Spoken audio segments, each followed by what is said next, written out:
Bonjour à tous et bienvenue sur ma chaîne. Alors aujourd'hui, on va parler d'une assurance bien connue en France, la GMF. Alors ayant eu l'occasion de tester leur service, je suis ici pour vous donner mon avis personnel avec les points forts et les points faibles et bien sûr une note globale sur 10. Alors sans plus attendre, plongeons dans le vif du sujet. Bien sûr, avant de commencer, sachez que j'ai mis un lien affilié dans la description de la vidéo qui vous permettra de souscrire à la GMF. Donc n'hésitez pas à cliquer sur ce lien affilié si jamais la vidéo vous a plu. Ok, alors, déjà, on va commencer avec les avantages. Premier avantage, l'engagement envers le service public. Parce que le premier avantage de la GMF, et non des moindres, c'est son engagement envers les agents du service public. Parce que si vous travaillez dans la fonction publique, la GMF propose des offres et des tarifs avantageux spécifiquement conçus pour vous. Et ça, c'est un bel effort pour reconnaître le travail de ces professionnels.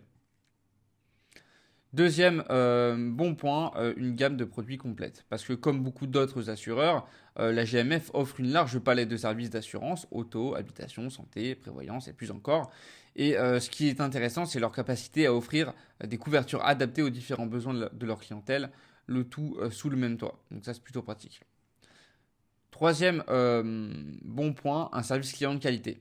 Et oui, ça c'est un autre point fort que j'ai noté, la qualité du service client. Parce que ce soit en agence ou par téléphone, j'ai toujours trouvé un interlocuteur compétent et prêt à m'aider. Et dans les moments où vous avez besoin de soutien, la GMF, c'est être à l'écoute.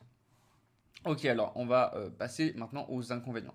Premier inconvénient, des offres ciblées qui peuvent exclure. Parce que l'un des inconvénients, c'est que la GMF cible avant tout les agences du service public. Si vous n'en faites pas partie, vous pourriez vous sentir un peu moins privilégié ou avoir l'impression que les meilleures offres ne sont pas pour vous.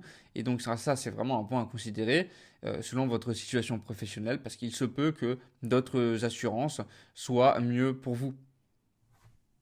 Deuxième mauvais point, l'expérience digitale en amélioration.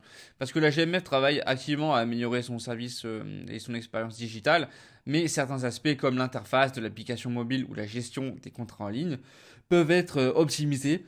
Donc pour ceux qui privilégient les démarches en ligne, il est bon à savoir que ce n'est pas vraiment parfait. Alors après réflexion, je donne à la GMF une note de 8 sur 10. Son engagement envers les agents du service public, sa gamme complète de services d'assurance et son service client de qualité sont des atouts indéniables. Les points à améliorer concernent surtout l'accessibilité de ces offres pour tous et l'expérience utilisateur en ligne. Et si ces aspects vous conviennent, la GMF pourrait être une excellente option pour vos besoins d'assurance.